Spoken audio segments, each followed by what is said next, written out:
Okay, well, yeah, we had a little trouble with this, but there's a pattern growing here. And there's a pattern to this, this, and this. And once you see it, you'll understand these equations much better. But you got to have an intuitive understanding of antiderivatives and derivatives of simple functions. Okay, so it should be obvious that your y prime is going to have to be negative t squared y, right? So the main thing you want to look at is you want to take a derivative of something that gives you t squared times that something. Okay? Or negative t squared. Constants we don't worry too much about because we can always adjust those. So you try something. And what function do you take a derivative of to get a multiple of itself? It's an exponential function. Okay?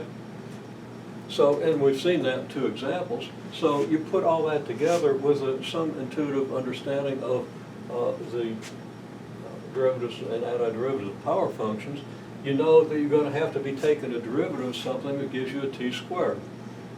You're going to do e to something whose derivative is a t squared. And that would be a t cubed, right? What do you take a derivative of to get a t squared? It's a t cubed. You got to think through that. So you try. Maybe y equals e to the t cubed. Okay?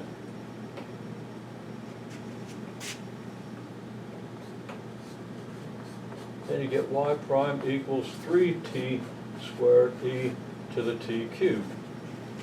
Well, that's not going to work here because you need a negative.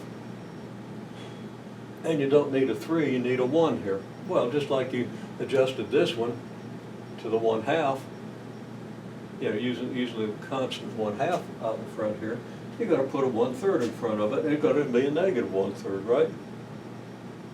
So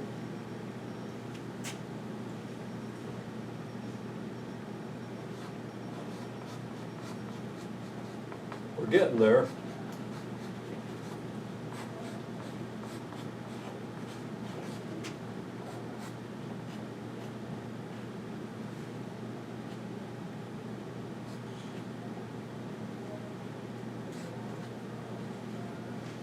Use y equals 1/3 e to the negative t cubed. Okay? Okay, well, in your homework, I'm going to extend the list of solutions that you need to verify, and then I might well ask you to figure it out. All I have right now in the assignment is there are 4 of them where they verify that. Then I'm going to keep those. Okay? But then I'm going to do a few more. Then I'm going to ask you to figure out a few that are kind of similar but different. Okay? Okay, so anyhow, this is how we can always trick this equation into giving us a solution as long as P of t is something we can integrate. Okay? Because now if you look at it, we got the t squared here, right? What's the antiderivative of t squared? Yeah, actually, the general antiderivative is t cubed over 3.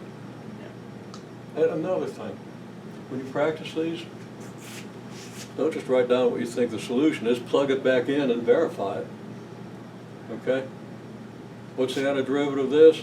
Well, I think it's t cubed. Okay, what's the derivative of t cubed? Uh-oh, it's 3t squared, not t squared, right? Or whatever. Okay? And that's one thing that I'm a little surprised that people don't do more of. People are not in the habit of checking their solutions in general. Okay, that's true of all my classes, and I find that it's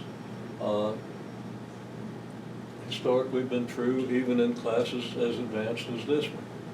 Okay? Don't check your solutions, you don't ever understand the patterns. you do check your solutions, you only gotta do a third as many problems because you get the pattern. You're in a hurry to get the problems done, you write them down, but you haven't been through the process of really internalizing it. It's all external. Okay. Anyhow, we've got that. Now,